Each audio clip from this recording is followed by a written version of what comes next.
Hey everybody, ready for a deep dive today? Absolutely, let's do it. Cool. So today we're going to be exploring a Oh, pretty powerful quote by Eleanor Roosevelt. okay. Happiness is not a goal.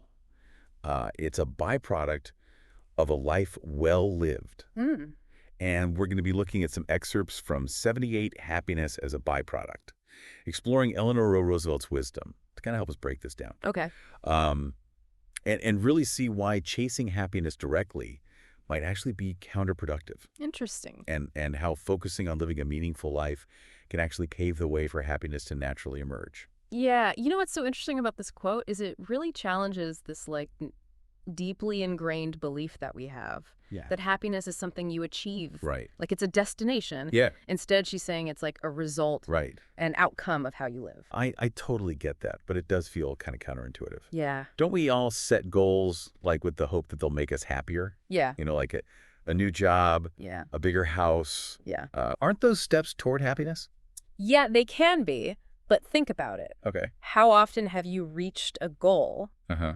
and then the happiness it brought was fleeting? Yeah. Like you get the promotion, Right. new pressures, Yeah. you buy the dream house, Uh, and then you're worried about keeping up with the mortgage. right. This is what psychologists call the hedonic treadmill. Okay. You just keep chasing pleasure, but our happiness levels Oh, wow. tend to reset back to their baseline. So you're saying setting goals is pointless. No, not at all. Okay. It's just there's a distinction between different types of happiness. Okay. What you're describing, that pursuit of pleasure, external rewards, that's hedonic happiness. Hedonic. It's important, but it's often short-lived. Okay. There's another type called eudaimonic happiness. Okay. And that's tied to living a life of meaning and purpose. Mm-hmm. And this is where Roosevelt's quote comes in. Okay, so I'm starting to see the difference. Yeah. Hedonic's like a sugar rush. Yeah. And eudaimonic is like a nourishing meal. Exactly. Hedonic happiness is about feeling good in the moment. Right. Eudaimonic is about feeling fulfilled, Uh. connected to something larger than yourself. Yeah. And studies show that eudaimonic happiness is more likely to lead to long-term well-being. Interesting. So it's less about chasing those fleeting pleasures right. and more about aligning your life with your values Yeah. and engaging in activities that bring you a sense of purpose. So if this eudaimonic happiness is the key, how do we cultivate it? Well, Is there like a roadmap to living a life that naturally generates happiness, like Roosevelt suggests? there's no one-size-fits-all roadmap, Okay. but there are some core principles Yeah. we can glean from research Okay. and from observing people who seem to embody this philosophy. I'm all ears. All right. So what are these principles Right. and how can we apply them to our own lives? One of the most crucial elements is having a sense of purpose. Okay. This could be a fulfilling career, a dedication to a cause, Mm. a deep commitment to family and community. Right. It's about having something that gets you out of bed in the morning, Makes sense. makes you feel like your life has meaning. That makes sense, but finding your purpose feels like a huge undertaking. It is. What if you're still figuring things out?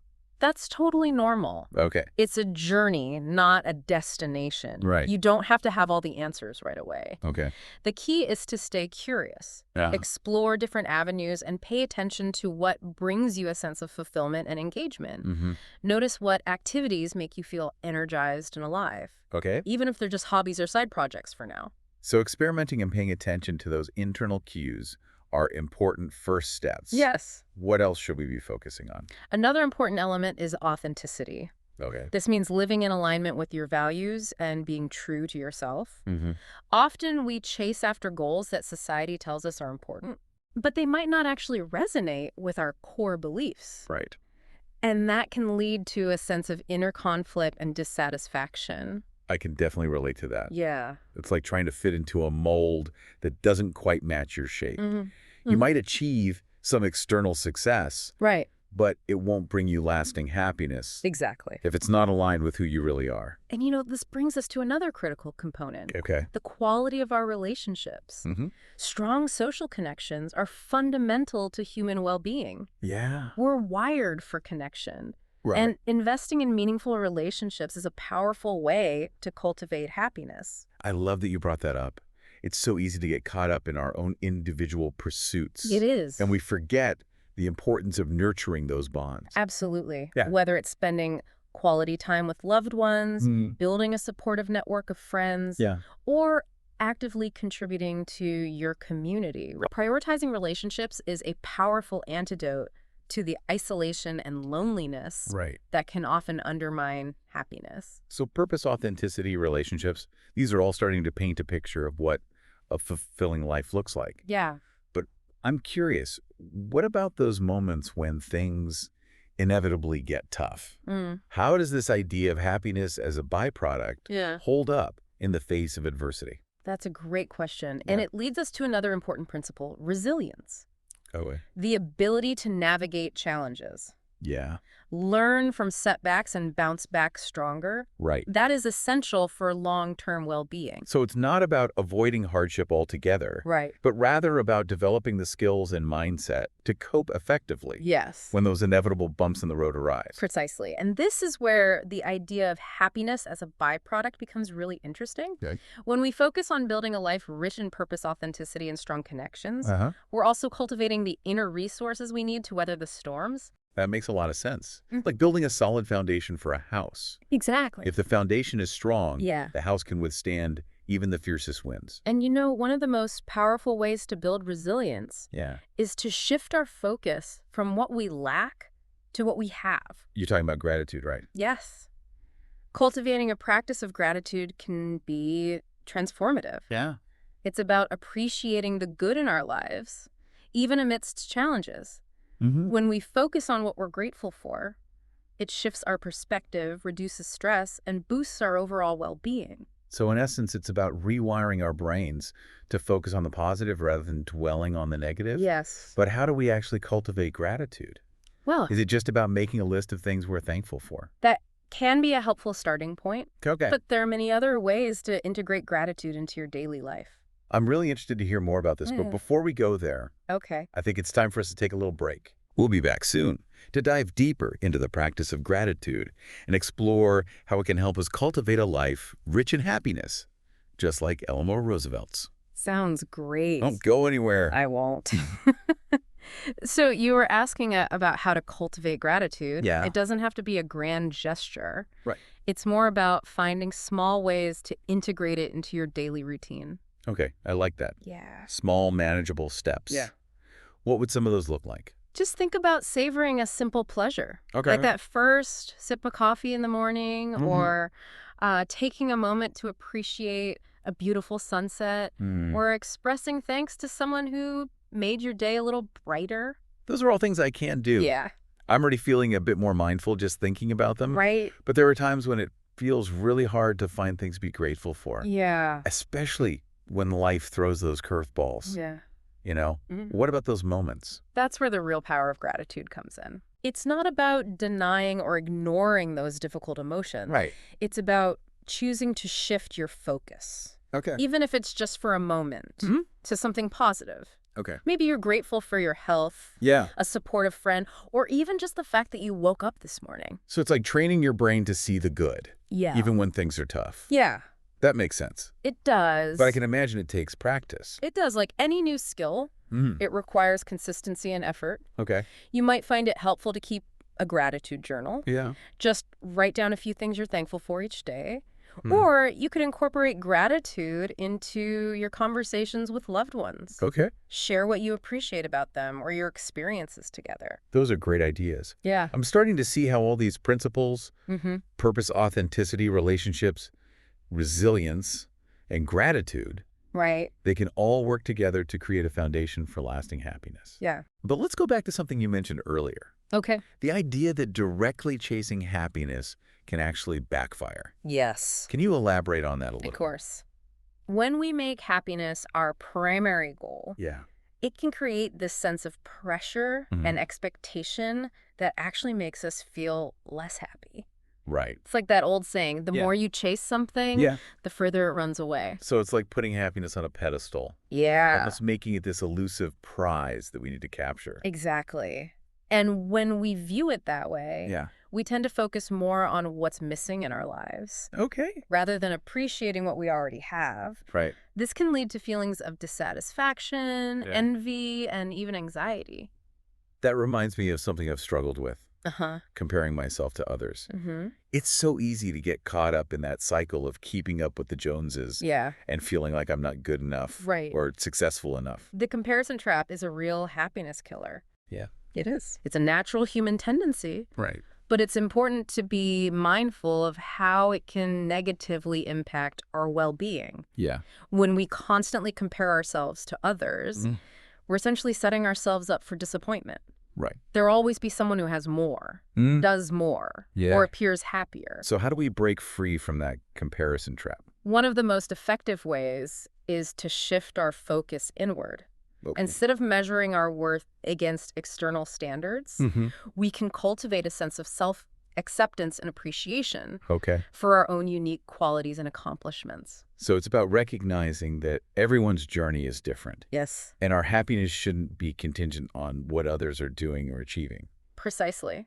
And this connects back to the idea of authenticity. When we're living in alignment with our values Mm. and pursuing goals that genuinely resonate with us, Yeah. we're less likely to get caught up in that comparison game. Right. We find our own internal compass. Okay. And measure our success based on our own unique definition of fulfillment. That's so liberating. It is. It's like giving ourselves permission to create our own path to happiness Yeah. rather than trying to follow someone else's blueprint. Exactly. And when we embrace this approach, Mm-hmm. we free ourselves from the pressure to conform to external expectations Right. and open ourselves up to the possibility of experiencing genuine, lasting happiness. This is all making so much sense. Good. But I have to ask, Yeah. how do we know if we're on the right track? Mm-hmm. Are there any signs that we're moving towards this more eudaimonic byproduct kind of happiness?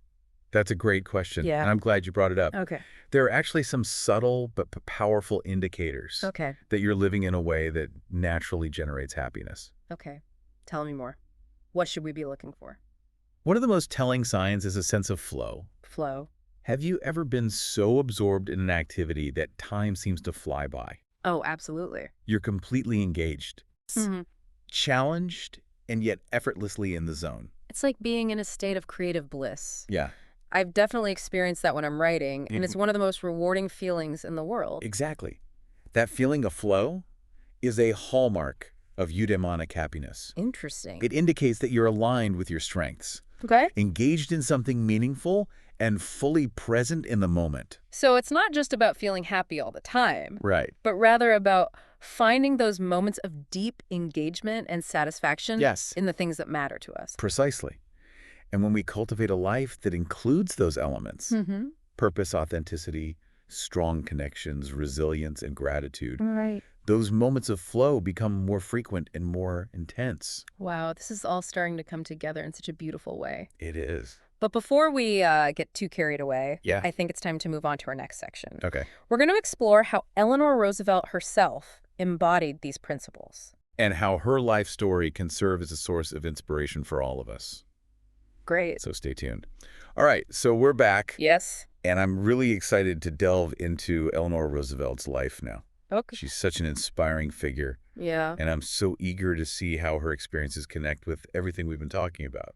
When you think about a life well lived, Mm-hmm. Eleanor Roosevelt's certainly a shining example. Yeah. Despite facing immense personal challenges, Right. she never lost sight of her purpose or her commitment to making a difference. And she did it all with such grace and determination. She did. It's incredible how she channeled her struggles into a force for good. Absolutely. Think about her tireless advocacy for human rights, Yeah. her role in shaping the United Nations, her unwavering support for social justice. Right. These weren't just abstract ideas for her. They Right. were deeply held values that fueled her actions and gave her life profound meaning. That's what's so inspiring about her. Yeah. She didn't just talk the talk, she walked the walk. She did. She faced criticism and opposition, but she never wavered in her commitment to making the world a better place. Exactly. And it's important to note that her life wasn't without pain or hardship. Right. She endured personal tragedies, a difficult marriage, and constant scrutiny from the public eye. Yeah. But instead of letting those experiences define her, Uh-huh. she used them as fuel for growth and resilience. It seems like she embodied that idea we talked about earlier. Yes. Viewing challenges as opportunities for learning and development. Precisely. She understood that adversity is an inevitable part of life. Yeah. But it's how we respond to those challenges that truly shapes our character and our happiness. Right. And, there's another important aspect of Eleanor Roosevelt's life that resonates with our discussion, Okay. her deep commitment to serving others. Yes. Her life was a testament to the idea that happiness can be found not in self-centered pursuits, Right. but in contributing to something larger than ourselves. She truly believed that the best way to find happiness was to lose yourself in the service of others. Mhm. And she lived that belief every day, Yeah. devoting her time and energy to improving the lives of those around her. It's amazing how her story ties everything together so perfectly. It is. It's like she was living proof that happiness is indeed a byproduct of a life well lived. Absolutely. And what's so powerful about her example Yeah. is that it shows us that this kind of happiness is available to all of us. Right. It's not about achieving some extraordinary level of fame or fortune. Okay. It's about aligning our lives with our values, Yeah. finding our purpose, Mm. cultivating strong relationships, Right. and contributing to the world in a way that feels meaningful. So as we wrap up this deep dive, what's Yeah. the one key takeaway you hope listeners will walk away with today? I hope they'll remember that happiness isn't something to be chased or acquired. It's a natural outcome of living a life that is rich in purpose, authenticity, connection, and contribution. Right. And like Eleanor Roosevelt so beautifully demonstrated, this kind of life is within reach for each and every one of us. That's such a powerful message. And I think it's a perfect note to end on. I agree. Remember, you don't have to have it all figured out. Nope. Start by identifying your values, exploring your passions, nurturing your relationships, and finding small ways to make a difference in the world. Yeah, The happiness will follow naturally. it will. Thanks for joining us on this deep dive, and we'll see you next time for another thought-provoking exploration.